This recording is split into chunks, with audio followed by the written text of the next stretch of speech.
Kung hindi natin gusto ang boses natin sa kamera, pwede natin yang ibahin. Pwedeng gawin nating boses lalaki at pwede rin gawin nating boses babae. Katulad nito. Hi O guys, diba, kamusta boses kayong lalaki lahat? yan. Kaya, tara, gawin natin. Kung handa na ang video na gusto nyong ibahin ang boses, punta na tayo sa CapCut. Tap new project. Tap yung video mo. Tap add. Try natin. Yan lang, sana makatulong. Mabuhay tayong lahat. Tapos, tap yung video. Dito sa baba guys. Hilahin nyo lang yan. Hanapin natin ang audio effect. Ayan guys, audio effect. Tap audio effect.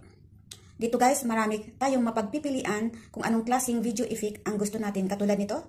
Yun lang, sana makatulong. Mabuhay tayong lahat. Ito pa. Yun lang, sana makatulong. Mabuhay tayong lahat. Dami yan guys, mamili lang kayo. Tapos guys, yung katulad kanina, ito yon. Yan lang, sana makatulong. Mabuhay tayong lahat. Okay, and then pagkatapos niyan, kung nakapili na kayo kung anong gusto nyo, itap nyo lang si check. Then pagkatapos guys, huwag kalimutan, i-delete ang CapCut. Hindi natin yan kailangan, so balik tayo sa edit. Then, i-delete siya. Then, para makasiguro tayo, kailangan natin i-check muna. Yan lang, sana makatulong. Mabuhay tayong lahat. Pagkatapos niya guys, export na siya. And then, that's it. Yun lang, sana makatulong. Mabuhay tayong lahat.